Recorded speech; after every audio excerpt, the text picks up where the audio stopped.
Halo kaum mager semua dimanapun Anda berada, gimana kabarnya? Ya, semoga Anda baik-baik saja, diberikan rezeki yang banyak dan juga halal. Kembali lagi bersama saya. Kali ini saya akan membahas sebuah alur cerita film survival berjudul Mr. Fogg and Mr. Rose yang dirilis pada tahun 2020. Yang mana film ini ceritanya benar-benar sangat menarik. Oke, tanpa berlama-lama kita langsung aja masuk ke alur ceritanya. Dan seperti biasa,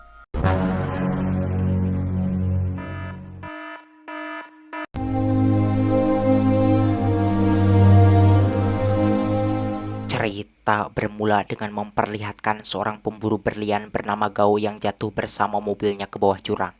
Setelah lama pingsan, akhirnya Gao terbangun dan berusaha keluar dari mobilnya tersebut. Saat Gao berusaha keluar, terlihat di sana ada seorang wanita berpakaian kuno mengintipnya dari kejauhan. Dan ketika Gao sedang mencuci mukanya, wanita yang mengintip tersebut menembak kaca mobil Gao hingga pecah, membuat Gao terkejut. Lantas dirinya pun melemparkan batu ke arah wanita tersebut bersembunyi, menjadikan wanita itu marah dan memukul Gao hingga pingsan.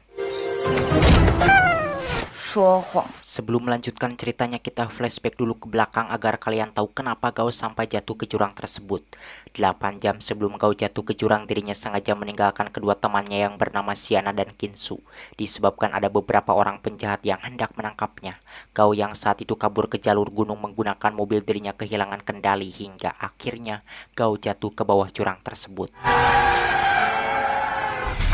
Kembali ke Gao yang tadi pingsan, dirinya dibawa oleh wanita tersebut ke tempat tinggalnya. Setelah sadar, wanita itu menanyakan, "Siapa namamu?" Gao menjawab, "Aku adalah Gao, si pria krempeng yang disukai banyak wanita." Mendengar itu, wanita tersebut pun memberitahukan bahwa dirinya adalah ratu di suku tersebut bernama Xingyu. Gao Zhenghe. Xingyu. Ketika mereka sedang mengobrol, seorang penasehat Xingyu yang bernama Yunhe masuk ke tempat tersebut. Sambil tertawa di sana, Gao mengungkapkan bahwa dirinya merasa aneh dengan keadaan di tempat tersebut yang seperti zaman dulu, padahal sekarang sudah zaman modern. Yunhe mengatakan, ya pasti Gao akan merasa aneh dengan keadaan di tempat tersebut, sebab Gao adalah satu-satunya orang yang selamat jatuh dari jurang tersebut dan sampai di suku mereka. Melihat Gao terus menertawakan keadaan di tempat tersebut, spontan Yunhe pun marah dan menendang pantat Gao hingga ngagurawi, lalu dimasukkan ke dalam sangkar kayu. Selepas dikurung, Gao yang awalnya menertawakan mereka kini jadi ketakutan dan meminta kepada Xingyu agar dilepaskan. Namun Xingyu mengatakan bahwa dirinya tidak akan melepaskan Gao, sebab Gao sudah berlaku tidak sopan kepada wanita. Dan perlu Gao ketahui bahwa di tempat tersebut yang berkuasa itu bukanlah laki-laki melainkan wanita. Jadi jika Gao tidak mau menghormati wanita yang ada di tempat tersebut, maka dirinya akan mengurung Gao di sangkar tersebut selama-lamanya.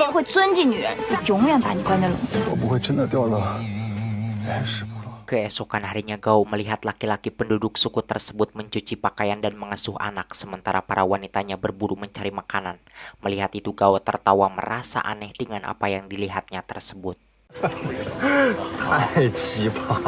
Tak lama, dua orang anak kecil datang menghampiri Gao dan hendak memanggangnya. Beruntungnya sebelum Gao dipanggang, Yunhe keburu datang dan menyuruh kedua anak tersebut pergi.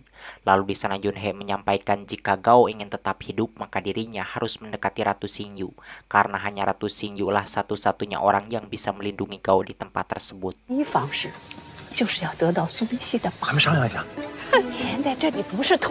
Di hari keempat, terlihat saat itu Xiana dan Kinsu datang ke tempat di mana Gao dan mobilnya jatuh. Lalu di sana Kinsu mengatakan kepada Xiana bahwa kemungkinan untuk selamat Gao sangatlah kecil, sebab jurang tersebut sangatlah dalam. Mendengar itu, Xiana yang diam-diam mencintai Gao pun merasa sedih dan hatinya ngarak kacak. Anjing, naon dah ngarak kacak.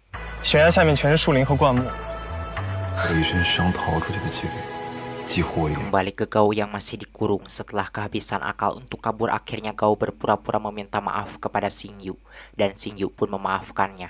Lalu di sana Xingyu menanyakan apa yang menyebabkan Gao sampai jatuh ke bawah jurang tersebut. Gao menjawab bahwa dirinya sampai jatuh ke jurang itu akibat dikejar-kejar oleh penjahat. Selepas mengatakan hal itu, Gao meminta untuk keluar dari tempat tersebut.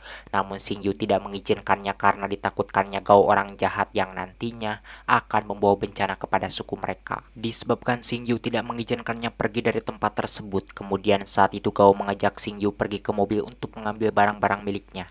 Walaupun Xingyu tidak mengetahui apa itu mobil, akan tetapi dirinya menuruti keinginan Gao tersebut. Sesampainya di sana, Xingyu yang tidak mengetahui kehidupan modern dirinya berniat mau menembak mobil tersebut. Karena menurut Xingyu mobil itu adalah binatang buas yang telah menelan Gao. Melihat itu spontan, Gao pun melarang dan membohonginya. Gao mengatakan memang mobil tersebut adalah binatang buas, akan tetapi dirinya bisa menjinakkannya. Kemudian saat itu Gao pun berpura-pura menjinakkan mobil tersebut dengan tingkahnya yang konyol.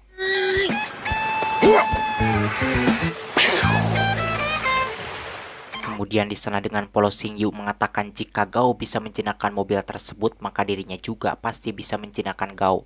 Gao menjawab sebelum Xingyu menjinakkan dirinya, lebih baik Xingyu menjinakkan dahulu mobil tersebut.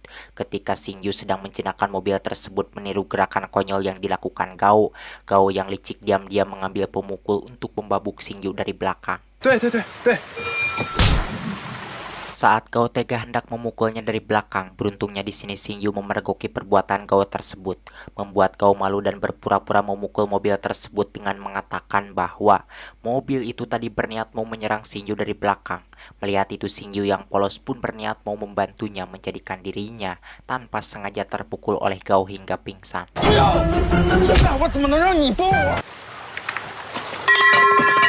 Melihat Xingyu pingsan, Gao pun tidak menyia-nyiakan kesempatan tersebut, di mana saat itu juga dirinya langsung kabur meninggalkan tempat itu. Selepas Gao pergi, terlihat di sana tank mobil Gao bocor hingga tak lama api pun menyala mengelilingi Xingyu yang pingsan.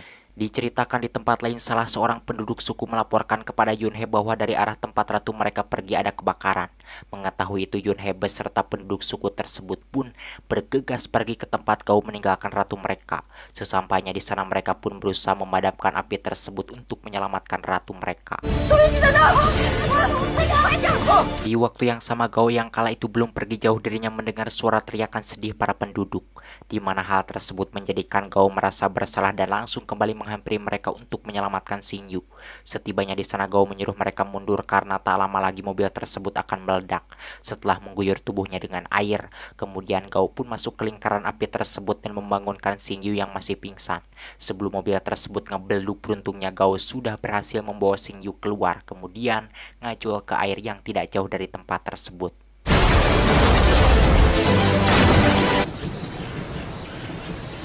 Selepas kejadian itu, Gao meminta maaf kepada Xingyu dengan mengarang cerita palsu bahwa ketika dirinya memukuli mobil tersebut, mobil itu marah menyerang Xingyu dari belakang, kemudian menyemburkan api membuat dirinya kabur ketakutan.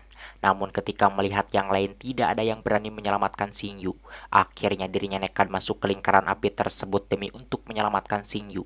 Mendengar itu, Xingyu yang polos dan primitif pun mempercayai cerita bohong karangan Gao tersebut.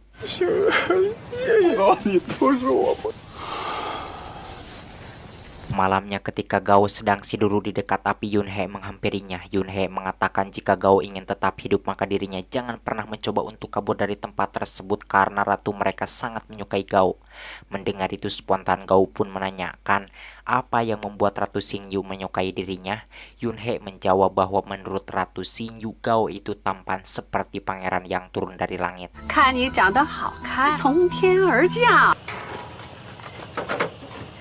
Sekembalinya ke tempat tinggal, Gao menyalakan handphonenya dan mencoba mencari sinyal. Tetapi sialnya di tempat tersebut tidak ada sinyal, membuat Gao kesal. Lalu saat itu dirinya memutar musik favoritnya untuk menghibur hatinya yang ingin pulang. Namun baru saja Gao mendengarkan musik, tiba-tiba Xingyu datang mau mengambil handphonenya. Karena menurut Xingyu handphone tersebut adalah binatang buas yang membahayakan manusia. Gao mengatakan bahwa handphone itu tidak berbahaya, bahkan sangat berguna sekali bagi manusia. Kemudian saat itu Gao mengajaknya mendengarkan musik tersebut. Sambil mendengarkan musik di sana, Gao menanyakan jalan keluar dari tempat tersebut karena dirinya ingin segera pulang ke tempat tinggalnya. Dengan setengah sadar saat itu Xingyu menjawab bahwa jalan keluar dari tempat tersebut itu petunjuknya ada di dalam lukisan Yunhe. Mendengar itu Gao tidak merasa puas dengan jawaban Xingyu tersebut, dan ketika Gao hendak kembali menanyakan jalan keluar yang sebenarnya, Xingyu keburu tertidur. Lalu Gao pun memindahkannya ke ranjang sederhana yang ada di tempat tersebut. Meskipun Xingyu mengatakannya dalam keadaan setengah sadar, akan tetapi kala itu Gao mencoba mencari di mana lukisan Yunhe tersebut. Hingga akhirnya di sana Gao menemukan sebuah kotak kecil yang berisi lukisan Yunhe. Walaupun di lukisan itu tidak ada petunjuk jalan keluar dari tempat tersebut. Namun di sini Gao merasa bahagia karena dari kotak itu dirinya menemukan sebuah batu safir cahaya bintang yang sangat berharga yang jika dijual harganya bisa mencapai 300 juta dolar. Coba saya kalau yang menemukan batu itu, mungkin saya akan membeli beberapa truk Soko Sampurna Kretek dan kemungkinan saya tidak mulungan puntung lagi. Hah. 取名为亚当之星，最后是以 Paginya selepas terbangun Gao langsung bangkit dan mengambil kotak kecil tersebut untuk memastikan bahwa apa yang dilihatnya tadi malam itu bukanlah mimpi. Dan setelah dibuka ternyata batu safir tersebut masih ada. Rupanya apa yang dilihatnya tadi malam itu bukanlah mimpi melainkan nyata. Dan saat Gao sedang mengamati batu tersebut, Xingyu datang memergokinya.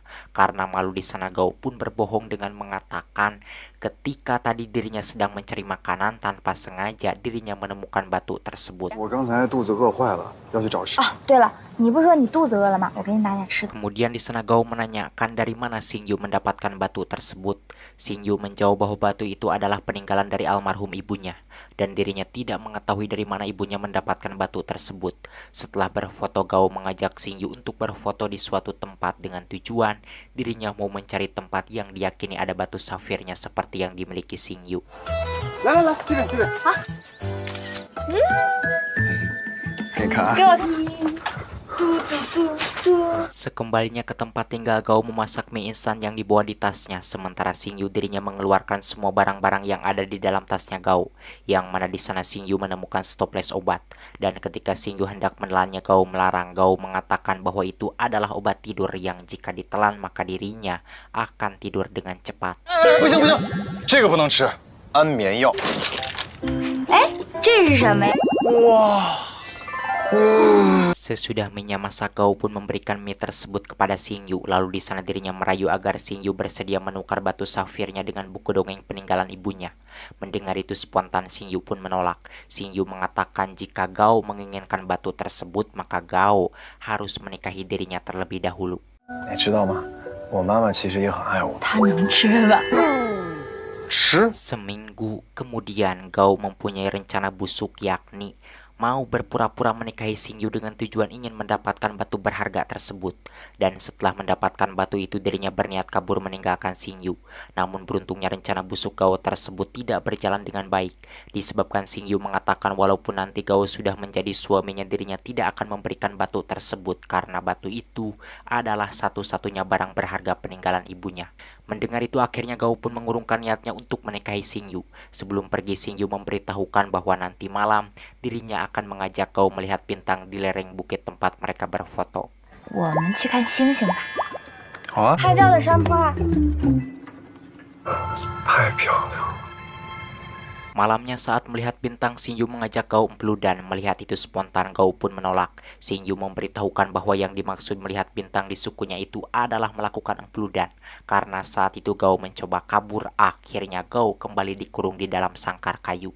Si Gao ini memang beloto. Coba kalian berada di posisi si Gao, mungkin kalian akan melakukan hal yang berbeda. Oke kan, lanjut.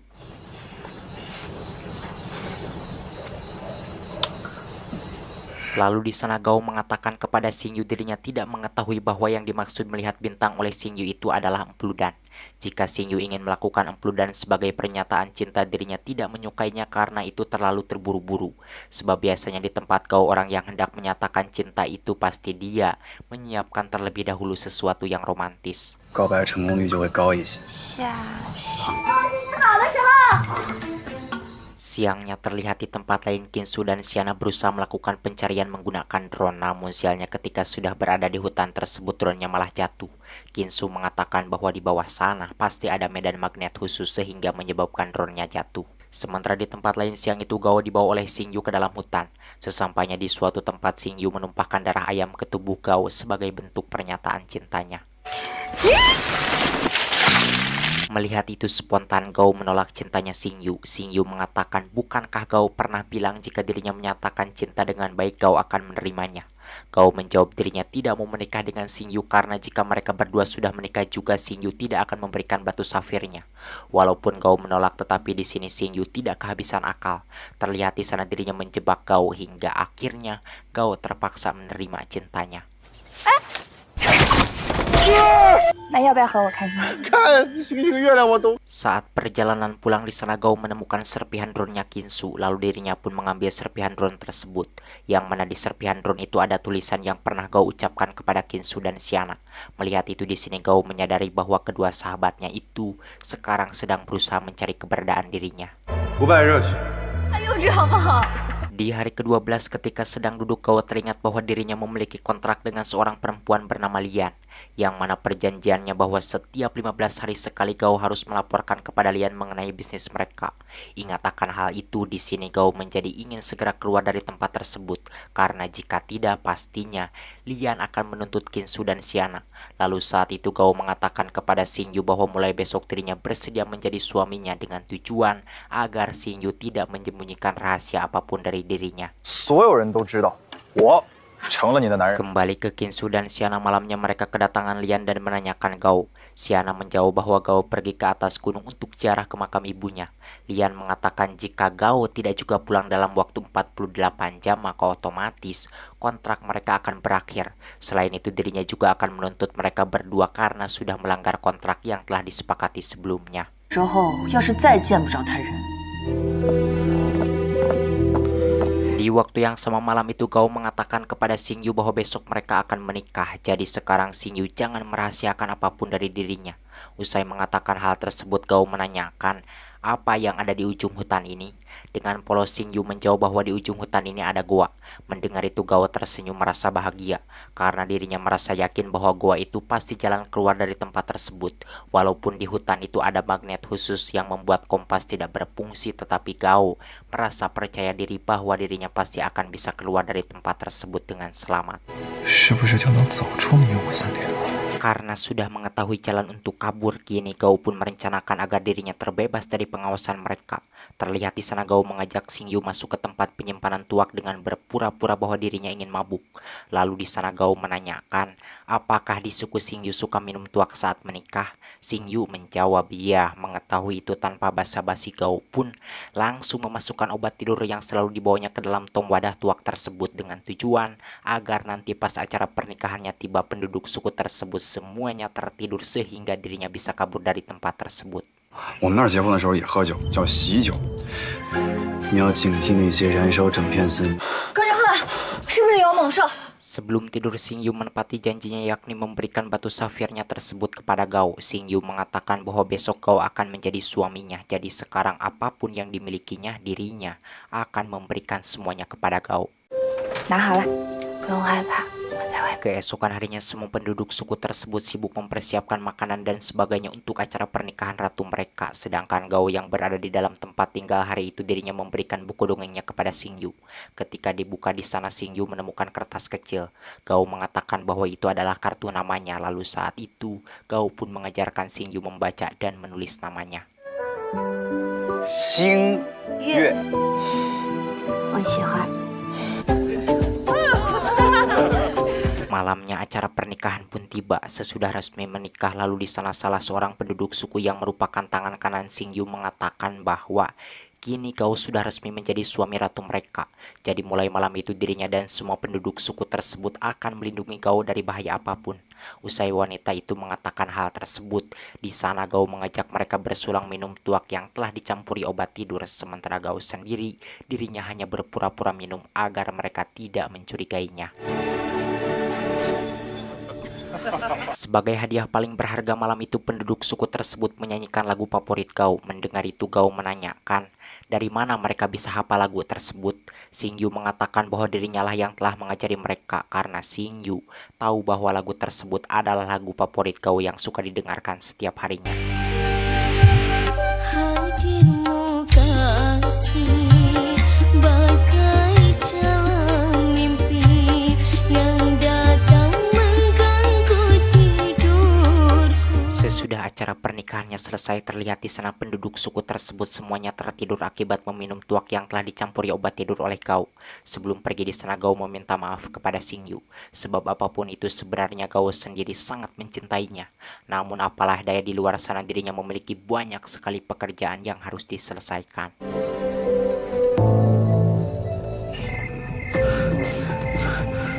Paginya semua penduduk suku tersebut berpencar mencari Gao, tetapi usaha mereka tidak berhasil.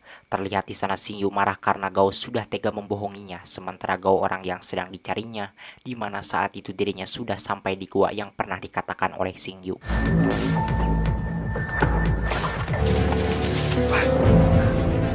Selepas melewati gua tersebut, Gao naik ke puncak dan di sana dirinya melihat bahwa di depannya ada jalan yang dilewati oleh kendaraan. Melihat itu Gao ngajorowok merasa bahagia. Kemudian dirinya bergegas pulang ke tempat tinggalnya. Di waktu yang sama Lian kembali mendatangi Qinsu dan Xiana. Disebabkan Gao tidak juga pulang, Lian berniat mau menyita rumah Gao dengan memaksa Xiana untuk menandatanganinya. Beruntungnya dalam keadaan semacam itu Gao datang. Lian mengatakan karena sekarang Gao sudah pulang maka dirinya akan menganggap kejadian tersebut tidak pernah terjadi. 我就当这事没发生过。我上楼洗个澡。 Ketika sedang makan, Qinsu yang merasa penasaran dirinya menanyakan apa yang membuat Gao kuat bertahan hidup di hutan tersebut selama 15 hari. Mendengar pertanyaan semacam itu, Gao tidak menceritakan kejadian yang sebenarnya. Gao mengatakan bahwa dirinya bisa bertahan hidup di hutan itu karena memakan tumbuh-tumbuhan. Diceritakan Xingyu yang merasa dibohongi, akhirnya dirinya memutuskan untuk mencari Gao. Sebelum pergi, Yunhe berpesan agar Xingyu jangan pernah menceritakan gua tersebut kepada siapapun, sebab itu bisa menyebabkan bencana kepada suku mereka, mengingat orang-orang zaman sekarang ini kebanyakan jahat dan mementingkan diri sendiri. 对任何人都不能提起他。 Xingyu yang saat itu berjalan, dirinya sampai di suatu tempat dan menemukan sebuah mobil. Karena menurut Xingyu mobil itu adalah binatang buas, lantas saat itu dirinya pun hendak menembak mobil tersebut. Beruntungnya sebelum Xingyu menembakkan senjatanya, pemilik mobil tersebut yang bernama Endi datang menghalanginya. Yang mana Endi ini adalah seorang peramal yang bisa membaca karakter setiap orang. Endi memberitahukan bahwa mobil itu bukanlah binatang buas melainkan alat transportasi yang banyak manfaatnya bagi manusia. Setelah dijelaskan secara detail, akhirnya Xingyu pun mengerti apa itu mobil teh.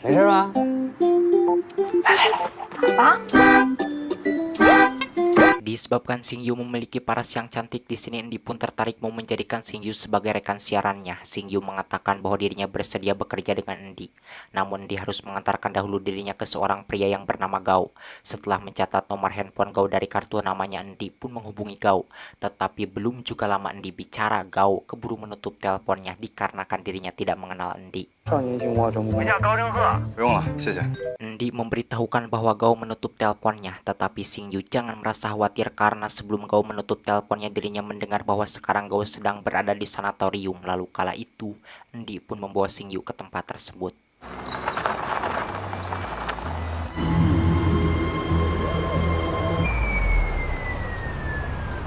Dan memang benar saat itu Gao beserta kedua sahabatnya sedang berada di sanatorium menjenguk pamannya, sekaligus mau menghibur orang-orang yang ada di tempat tersebut. Sesampainya di sana, Xingyu yang belum pernah melihat badut pun langsung menghampirinya. Dan ketika badut itu tak lain adalah Gao, Qinsu dan Xiana. Melihat Xingyu datang spontan, Gao pun kabur ketakutan. Karena Gao tidak ada di tempat tersebut, lantas kala itu Endi pun membawa Xingyu pulang untuk diajak siaran langsung di acaranya. Namun tanpa disangka Gao yang saat itu bersembunyi dirinya bersin sampai akhirnya Gao terpaksa muncul sambil gual-geol. Di tengah perjalanan Xingyu menanyakan, apakah badut itu manusia? Endi menjawab, ya badut itu manusia, namun dia memakai topeng untuk menghibur orang lain. Xingyu mengatakan jika badut itu manusia berarti badut yang tadi bersin itu adalah Gao, sebab bersinnya itu sama persis seperti Gao. Lalu Xingyu pun mengajak Endi untuk kembali ke sanatorium tersebut. Namun sesampainya di sana, sialnya Gao sudah keburu pulang membuat Xingyu kecewa dan duduk di pinggir jalan. Sementara Gao yang berada dalam perjalanan untuk pulang, di tengah jalan dirinya menyuruh kedua sahabatnya untuk pulang duluan dan melacak keberadaan Endi. Sedangkan Gao sendiri, dirinya akan menemui dulu Lian. Setibanya di tempat Lian, Gao pun marah disebabkan Lian sudah berani mau menyita rumahnya yang harganya tidak sebanding dengan uang yang telah diberikan Lian kepada dirinya. 有人来才怪了。Setelah Gao mengganti pakaiannya, terlihat di sana Lian menghampirinya, yang ternyata diam-diam Lian ini sangat mencintai Gao.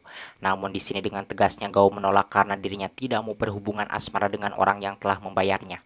Dan ketika mereka sedang beradu mulut, Kinsu mengirimkan lokasi keberadaan Endi. Kemudian saat itu Gao pun pergi menuju lokasi tersebut.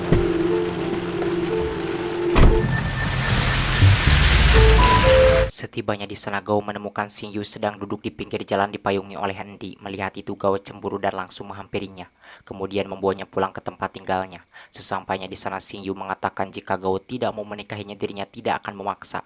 Akan tetapi kalau Gao ingin memiliki batu safir tersebut, maka dirinya harus kembali ke sukunya untuk meminta maaf kepada Yunhe dan yang lain. Mendengar itu, Gao pun menyetujuinya. Disebabkan Xingyu ini wanita baik dan cantik, tidak mustahil jika nanti setelah Gao menyelesaikan semua pekerjaannya, dirinya kembali ke suku Xingyu dan menetap tinggal di sana sampai mereka memiliki anak yang banyak sekali karena mereka sering melakukan empu dan hampir setiap hari katanya. 把我写的名字。